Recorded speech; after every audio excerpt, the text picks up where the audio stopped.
All right, good morning everybody. How are you? Good morning. Good stuff. Thanks for coming. Today presentation is on basic rigging and cranes. We're going to get a bit of an overview of rigging practices and just some general crane information. Alright, so my name, as most of you may know, is Anthony Manson. I do go by the name of Table. So for you people who aren't aware, it's pretty obvious why I got the name. It came about years ago when I first got in the industry. I used to have long hair, sporting a ponytail, thinking I'm looking pretty cool. And then one Christmas we decided to cut it all off. Hence then all the boys at work started calling me Towball. I have tried to grow it back, but quite unsuccessfully over the years. So it hasn't quite got there. Just a little bit about myself. I do have two wonderful children, one angel and one devil, one boy and one girl. Young fellow, he's just starting to get into work, and one's in high school, one's in primary school, and I do have a lovely wife as well. We haven't actually gone as far as getting married yet, but it's close enough to being married. Oh no, I haven't started the title. Anyway, right. So a little bit about my work background. Obviously, you could probably guess I sort of in an industry where there's cranes, rigging. Started off back in the 1990s. Back in Go, a little place up in the Northern Territory. Started off as a TA, worked my way up to being a scaffolder, rigger, crane driver, and then slowly worked up into, I suppose, a leadership supervision role. Yeah, let's get into it. What have we got here? Okay, a little bit of housekeeping, just some formalities. Right, there is an attendance sheet going around. Yep, please make sure you get on there if you don't mind. Just sign and put your name. Toilets down the hall through the doggy door. Chuck a left, and there's the door at the end of the corridor. It is a unisex toilet, so males and females can go there, preferably not at the same time. And of course, evacuation if we do have the unlikely event of a fire or an emergency. We've got a little exit outside there and one out on the right hand side as well. We're making our way outside, go across the path over there and wait for the little red truck to come with the fireman and tell us what to do. Breaks, unfortunately guys, there will be no breaks, but by all means if you feel like you need to go up and get a cup of coffee or tea, there's some facilities at the back there. But yes, you will have to endure another probably 37 minutes of my time. Phones, we're all adults, so if you do need to take a phone call, by all means, help yourself. But if you can have them on silent to begin with, that'd be great. But yeah, if you do need to take a phone call, just if you don't mind, step outside. Questions anytime through the session? If you're not quite following or we've got any questions at all, certainly just give us a shout. And there will be a short quiz at the end of the session. And a feedback form if you don't mind once we do get done. I would appreciate your feedback. Okay. So some objectives that we're going to try and achieve today, or that we're going to get, is basically just a basic understanding of some basic rigging fundamentals, some general crane and rigging topics, what to consider while you're on the job site, and some general equipment, rigging equipment selection, different types of rigging equipment. And there's also user responsibilities, the user of the rigging equipment and cranes, what their responsibilities are. And we might even get into some basic sling practices or methods of slinging. So, this one here, that's the job that I was on in the Philippines. Alright. It doesn't really show too well about the obstructions and the confined sort of area that we had to set up in. But this is probably just an example of some of the things that rigging and cranes do. There was a copper smelter and refinery over in an island called Leyte in the Philippines. And that is what they call a steam drum, which actually dries the copper powder, I believe, before it goes to the smelter. It weighed about 200 tonne. The yellow crane on the left was about a 200 tonne crane from memory, and the green one was about a 350 tonne crane. When we executed the lifts, both cranes will touch over 90% of their safe working load capacity. So it was a pretty, just because of the area, the confines and the weight of the lift and whatnot, we couldn't really avoid being up on such a high capacity. But it just goes to show, I suppose, what I'm trying to demonstrate is all the preparation that goes into crane lifting. Once if you get it all prepared, take the time to set up your cranes and your rigging, you usually end up with a successful product. Through the planning, we did realise that these two crane and the steam drum would come within about a foot or two of the crane boom, but that was all thought about in the preparation. Is that a dual lift? That's a dual lift, yes. So two cranes lifting the load. Obviously we picked it up from the ground down here somewhere, and then we took it up and it landed up, or we placed it up on a couple of stools on top there, and then the building got built after that. So that just shows a bit of my experience, I guess, and what I've done in the past. There's a few sayings we have in the construction industry. One, the old 5 Ps, proper preparation prevents poor performance. Sometimes that can be turned into a 6 P. Some of you might think of the other word that starts with P. And there are other ones like, know how to do it right, then do it right.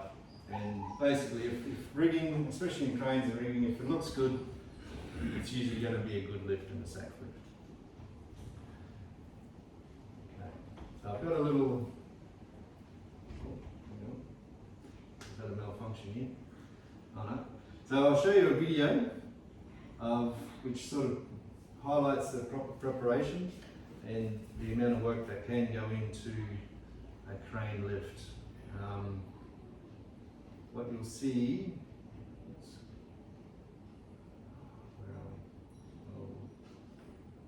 wrong button, there we go.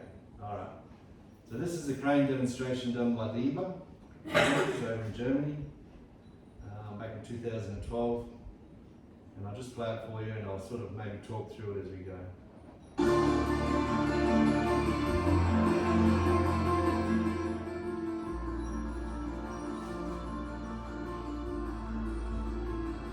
Oh, we've got a malfunction. How do we get that off there? Excuse me. 1 second. Oh no, how am I going to do this? Turn your screen around, we can watch it on your screen. Yeah, maybe. Oh, there we go. That's it. Okay. Oh, it's not gonna come on. Okay, we'll have to show it on my screen, I suppose.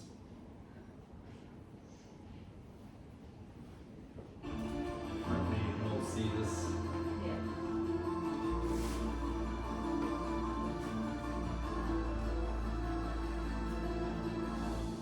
So essentially they did a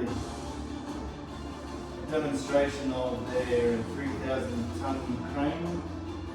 Up here you've got a little toy crane, I suppose you call it, being lifted by a crane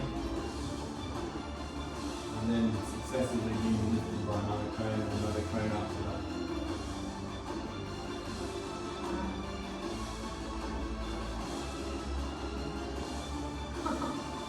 There you go, toy crane lifting him, that crane lifting that one, another one lifting that one. And just what everyone thought it was pretty deadly. When they finished, up comes the third large crane.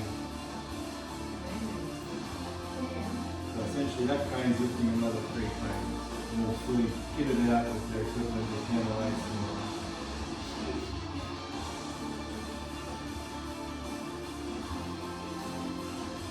So They would have hoped not.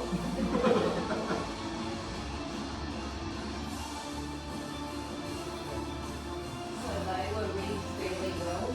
Yes. Yeah. There is another demonstration where they did a similar thing, but rather than lifting the cranes off the ground, one of the cranes was up on, like one track was on a high ground, Yeah. or both on, no, both on the high ground, but then as they tracked forward, it actually drove off the platform, so to speak.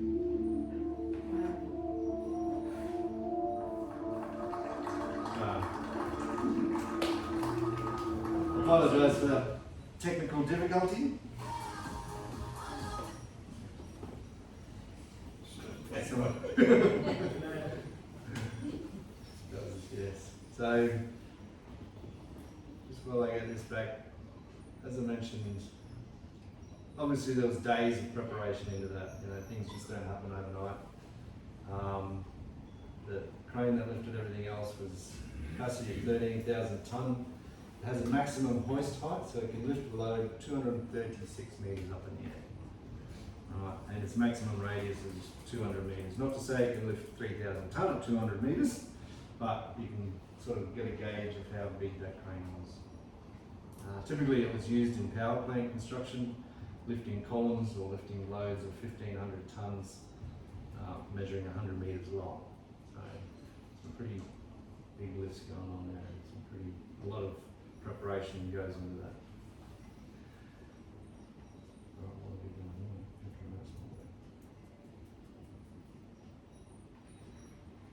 Right. So, what is rigging? Or the basics of rigging. The handling, setting, and erection of materials and equipment. It's a hazardous occupation. So, rigging cranes is what they call a high-risk work occupation. Basically, as the word is saying, high risk work. There's a lot of dangers, a lot of hazards, a lot of risks that get involved. Each operation presents its peculiar problems, and no two jobs are alike. Unless we're doing repetitive work, lifting similar loads up all the time, you tend to get something different nearly every day that you go to work. Proper consideration taken into each job.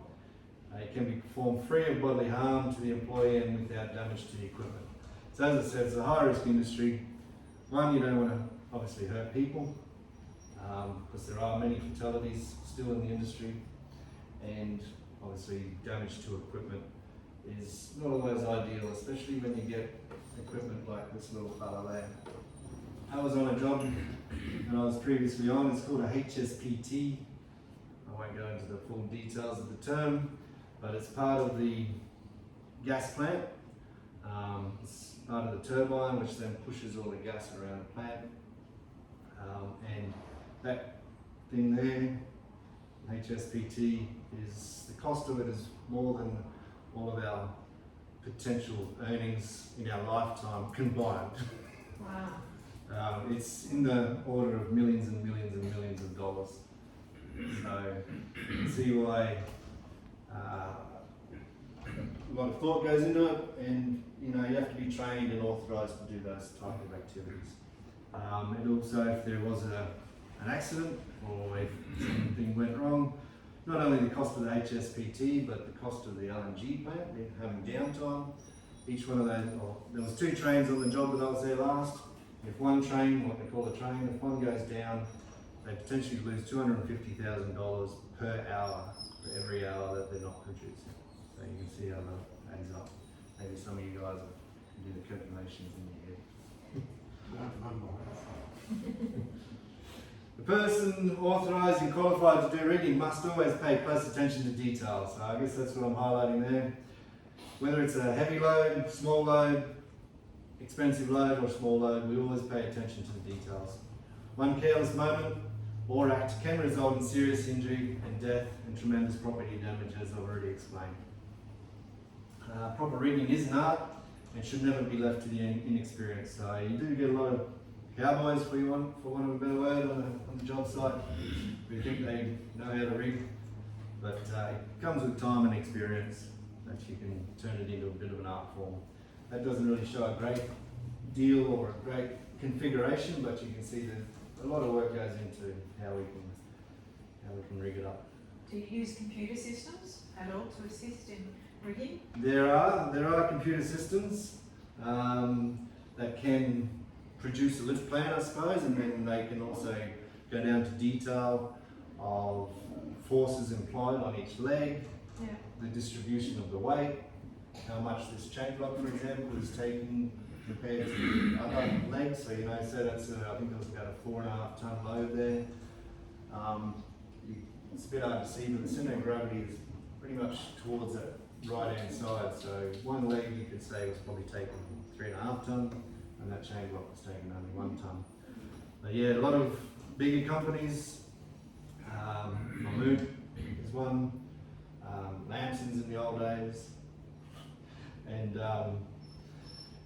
other companies do use computer systems that can detail a lot of information. The length, they can basically find a load, predict its center of gravity, for example, and then determine what length of slings you're going to need, what shackles you're going to need, etc., etc.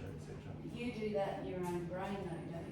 I have got a big enough brain to do it in a basic sense.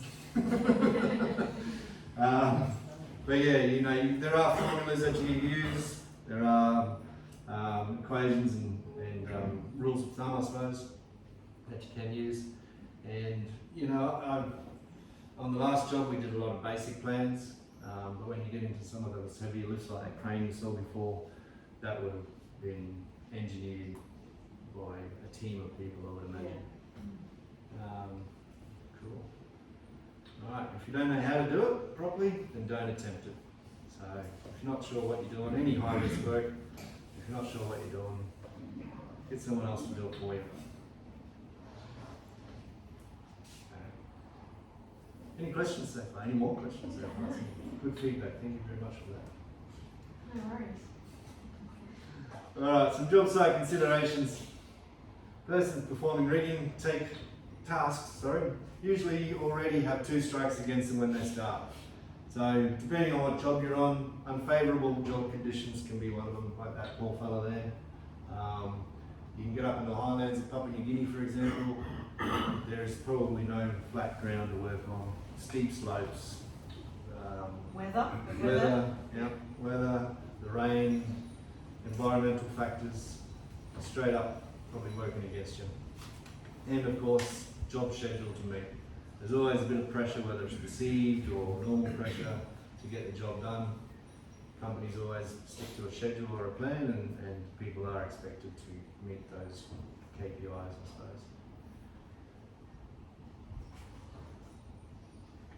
Okay. Do your lift plans have to be signed off by someone and reviewed? Yeah, depending on the company, depending on the company you're working for, like the last job I was on, yes, we created the lift plan. They had a series of what they called appendixes. So there was a main page which detailed the radiuses and the length of boom you're going to use and whatnot, and then there was another appendix which gave a guide to what rigging equipment you would use, how you would sling it up.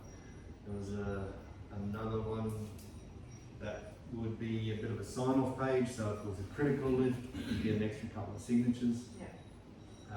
So we formulated all that, you hand it to the client, and their crane lifting expert, for want of a better word, would come along and check your paperwork. Their main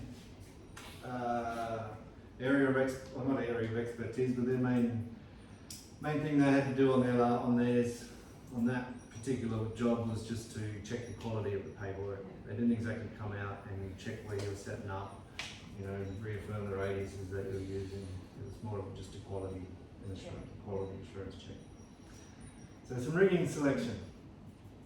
Okay, so rigging equipment comes in many different forms, sizes, colours, types, uses, and there's probably too many to name them here today. But as you can see on the screen, we've got what they call endless round endless round slings.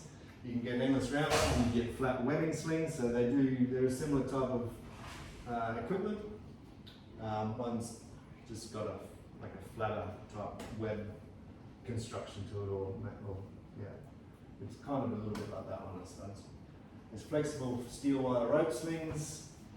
We've got shackles. There's lifting chains. There's block and tackles.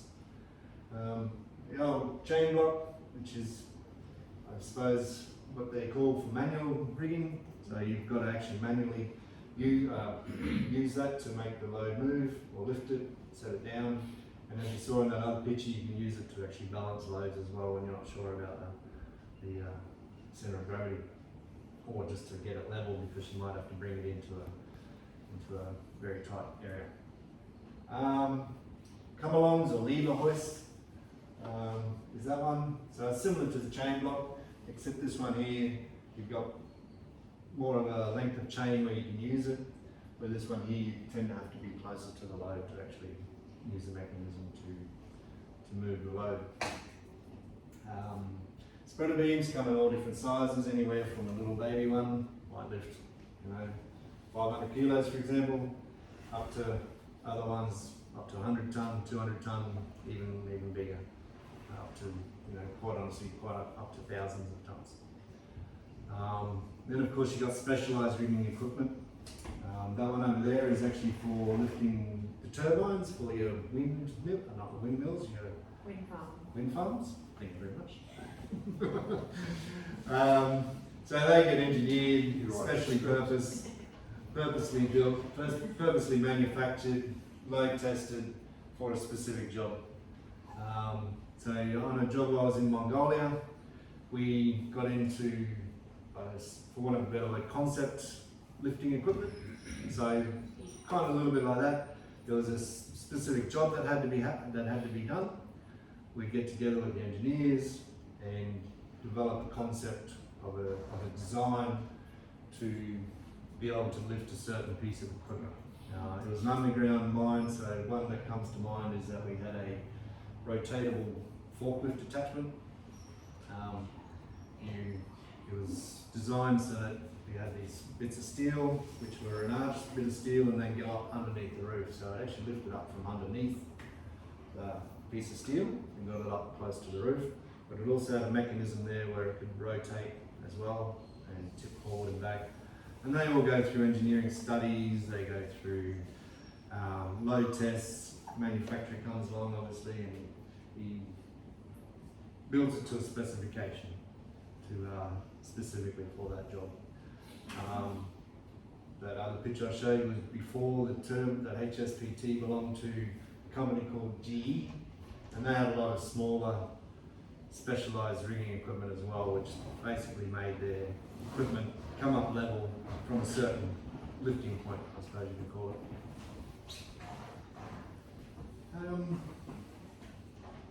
And I would have liked to have run more examples along with us, but obviously we're a bit constrained by our training environment due to the weather. We had to change the rooms. But I'll pass this around. This is what they call the endless round sling. You can have a look at that. So have you had experience with a lot of this rigging equipment shown on the screen? Pretty much everything there I've used. Yeah. Obviously not the turbine one because I've never actually built a turbine, a wind turbine. But yeah, a lot of other specialised equipment I do get involved with. Yes, sir. What sort of safety factor would you initiate when choosing your sling for a job? Thank you for that question. Thank you for that question. We will actually touch on that further on, safety factors and stuff. But just as a basic rule of thumb, I suppose, that is a 1 tonne sling. Yep, Okay. I saw that on the label. Yeah, so you'll see on the label, it's a purple sling, it's got a black line as well. What does that mean, 1 tonne? It means 1 tonne. It can lift 1 tonne, but only in a specific, Yeah. only in a specific configuration. So if that label was missing, Yep. can you still use that sling or you're not supposed to? No, officially no. No, if the label's missing, you cannot use it. And if you don't mind, can you read a little bit of information out on that tag there? It's a round sling, working load limit 1 tonne, length 2 metres. It's got a date on it, the 3rd, 2022, so it's out of date. Yep. Ah, so you're not supposed to use it. Yeah, that's the tag that the manufacturer puts on there. As Rachel's quite rightly mentioned, it gives you the safe working load, it gives you a date of manufacturer, some of them even give you a date of expiry. Yeah. And it also sometimes gives you, it gives you a little configuration there, or I think you might see it there. Yeah, It's- different If it's a lifting. straight leg, it'll be 1 tonne, and then it will show on a different configuration and get derated to a lesser tonnage. It's got information on the back about the care of the sling. Yeah. Yes, sir. But doesn't it also double the increased weight with different various ways that you sling it? It does, and again, you must be reading my mind, because further on in the presentation, we will highlight that. So what this gentleman's talking about is when the sling is like that, Yeah. it's 1 tonne. Okay, it can lift 1 tonne. And sort of to go on to your earlier question, obviously you wouldn't want to lift anything greater than 1 tonne. And you probably wouldn't even lift 1 tonne lift day. You know, you give yourself a little bit up the sleeve, so to speak, a bit of a safety factor. So you get a 2 tonne sling. You would either go get a bigger sling or obviously pick up a lighter load. Yeah. Okay? There is safety factors in here, which I'll mention probably in the next presentation tomorrow, that give you an idea of safety factors and Yeah. whatnot. So that's basically straight leg, 1 tonne. Like this gentleman mentioned, if we come up like that, rule of thumb is now you can actually lift 2 tonne. Alright, and we'll go into a bit more detail, I think it's tomorrow, when you bring it back and you create an ankle there, it then reduces it again. And then you might see on there, it shows a picture of a choke. So if you wrap it around something and it comes back through there, essentially, some people say you take a 1/5 off or you can take a 1/4 off. In my mind, it's easier just to take a 1/4 off because it's easier mathematics, especially when you get into different tonnages of slings. Yeah. Obviously, they come in different colours and sizes, obviously different lengths, especially. Purple or violet is for 1 tonne, green is for 2 tonne, yellow is 3 tonne, so on, and there's different colours all the way through. Once you get to those orange ones, they tend to stay the same colour from 10 tonne, and then you go up to 15, 20, 30, when you can get 40, 50 tonne, even bigger. They all tend to stay orange, but then they have a different coating on, a different description on the sling. Interesting. So, is the equipment in acceptable condition? So things like appropriate type. So is it the appropriate type of sling to use? Alright, so as you saw in the other picture, we've got chains, we've got soft slings, we've got all sorts of different types of equipment. Sometimes it doesn't matter too much what one you pick to be appropriate, but a good rigger would know that if you're going around a load with, say, soft edges, so to speak, you might want to use your endless round sling. One is lighter, it's easier to use, and there's not much potential for any cuts or anything from the load. If you go on something heavier loads, you might tend to use chains. A lot of the young fellas these days don't like using chains because they're too heavy. And they always go for a soft sling, but then you've got to weigh up the benefits of the risks and the hazards and the particular load that you're lifting. We went into proper identification, so we've identified the sling, and it's got your tags and whatnot. And it's also, I don't think I mentioned before, it's also got serial number there as well. So they get tracked, they go into a register on job sites, and they're properly inspected. Alright, so there are a few things you've got to watch out when you're inspecting slings. Okay, this one's pretty good, it's relatively new, but if it has been misused, you will see that you can get cuts in the sling, you can get chemical damage to it, so someone might have used it in the mechanic shop and he's got solvents or grease or oils and whatnot, chemicals on there. Anyone else else think what else might damage a sling? Acid. Acid, very good. Heat. Heat, yes, heat. Weather? Sorry? Weather? Weather? Weather leaving it out in the sun all day, every Yes. day. No, that is exactly right. Yeah. Not being used properly? Yes, yes. So in weather, you'll find the colour will start to fade, and then heat. A little bit like I mentioned before, if you are lifting in a hot environment, you probably wouldn't want to use a soft sling because you can basically tell it's going to get affected by the heat. That's where you might want to go chains or wires. This is made, it's a nylon, synthetic material. And I think it's in this slide here, or later on, it's tomorrow actually. There's actually some fibres in there as well, inside there, which give it the strength. The purple, the casing is just for protection really, and for identification. The inside material is actually what's going to be able to give it its capacity. And properly inspecting it, there should be any reading equipment that you use should be inspected before and after use, and there is a 3-quarterly inspection.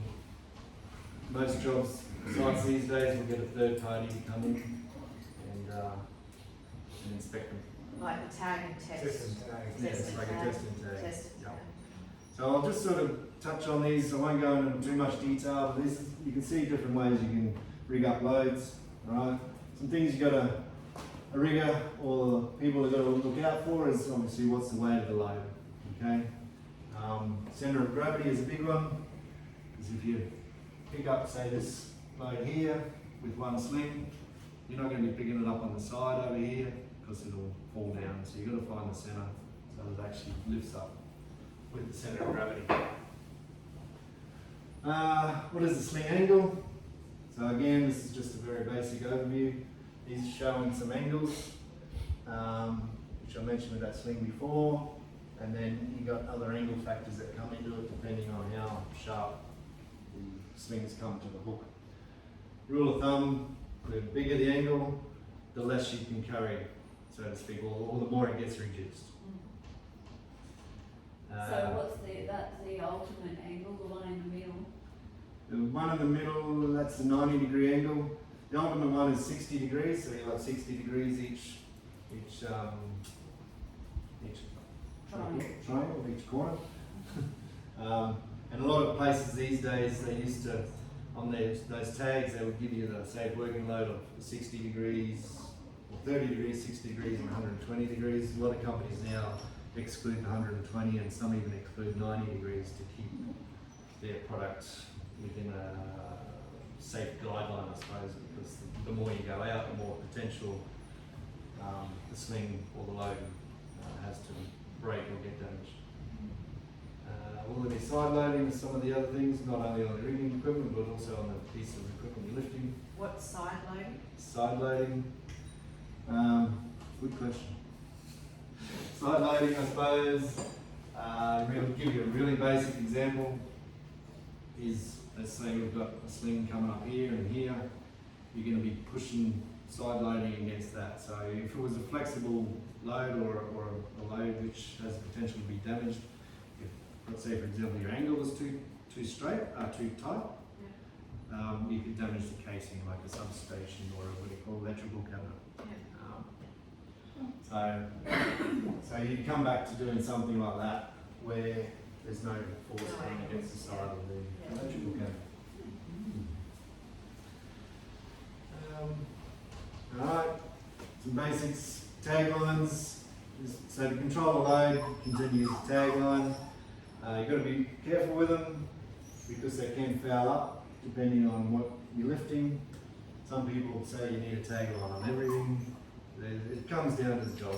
Some you might need 2 just to control the orientation. Some might be a bulky bag where you might only need 1 because it's not going to worry about whether the orientation changes. And also making sure that your tagline is not too long, too short, a lot of different considerations. And of course, being clear of personnel. So you don't want to be lifting over the top of people, in particular not even anywhere near people. So once the load does come off the ground, you tend to move away. You do have a thing called the load shadow, so If the load's close to the ground, people can tend to be closer to it, but as it goes higher up in the air, that shadow, so to speak, is bigger. If it does happen to fall, you want to be outside that load shadow. So some environmental factors or considerations. Wind is a big one. Cranes tend to have a wind rating for when they're lifting. Typical slew cranes are around about 30 kilometres an hour. Some of the bigger cranes can get derated, but it also depends on things like surface,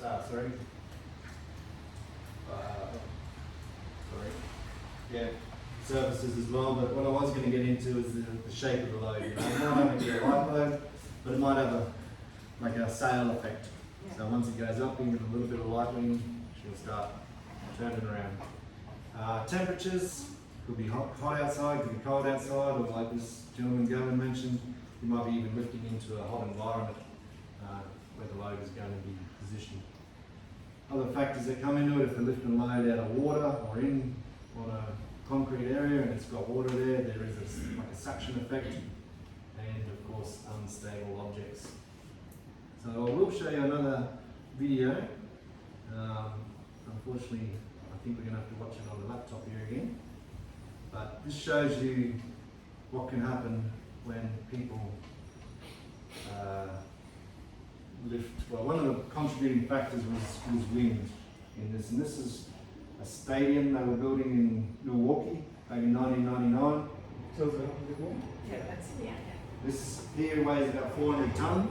So to put that into perspective, that's the same as a 747. Lifting at about 60 metres up in the air, and it was a retractable roof section for the stadium.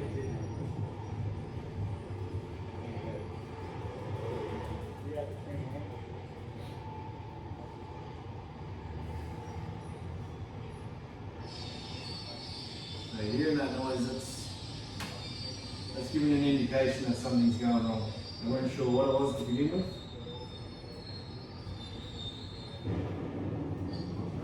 Something's happened. So you'll notice there's a second crane back here. Keep an eye on that crane there as well.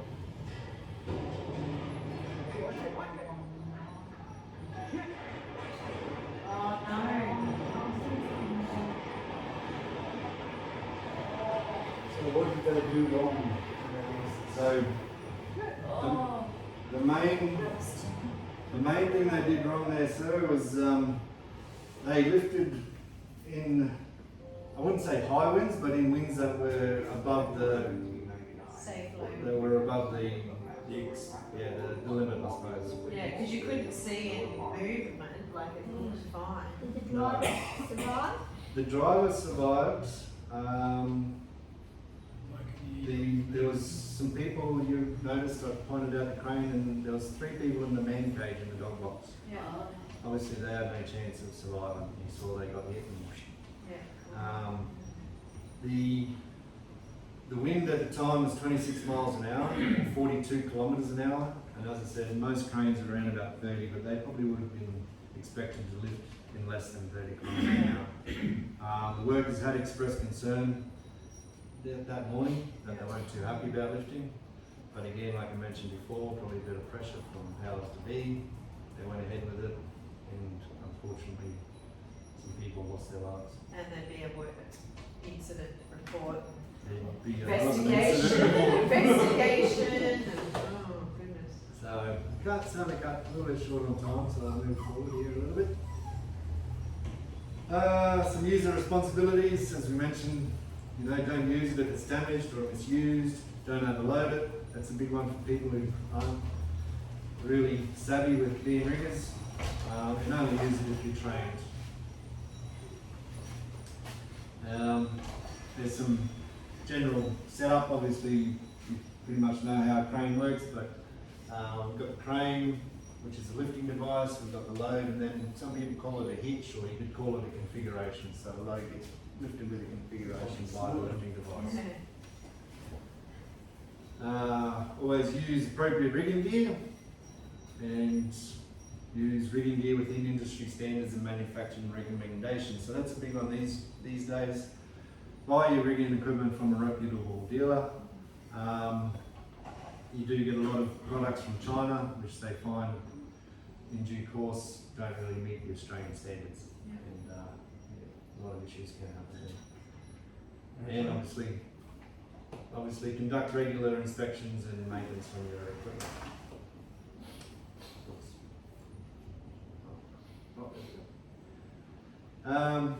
Whenever any sling is used, following practices, yep, look out for damage, any defects, don't tie any knots in them, alright, don't use bolts in replacement of things like these shackles, which I've seen them many times on site. It just derates the whole system. Yeah. Alright, and just a couple of quick ones before we wrap up. As we've mentioned, sling legs should not be kinked. Slings should not be loaded in excess of their rating capacity, so you wouldn't be lifting a 2 ton with a 1 ton sling. And as we touched on before about the basket hitch, which was like basketing that table there, and they should definitely be securely attached to the load. So I'll finish off with one more slide, I think. There are cases where you want to protect the slings. Suspended loads should be kept free of obstructions when you're lifting, especially in confined areas like that initial photo I showed you of the steam drum. You want to make sure you know what obstructions are there, or set yourself up so you don't foul up on anything. And of course, as you can see there, employees should be kept clear of loads about to be lifted and suspended loads.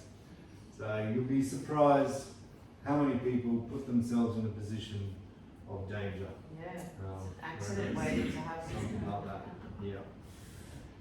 All right. I think we'll wrap it up there. Thank you very much. I will just skip forward to a couple of questions that I have for you. Oopsie daisy. All right. What capacity of the crane did you see in that first video, the Libra demonstration? 3,000 tonne. You win the prize. You get free lunch. Okay, we do have refreshments after our meeting here for a small donation. You win the prize. So another 2 lucky people might be able to get a free lunch as well if you get the next questions right. When should rigging equipment be inspected? 3 quarterly.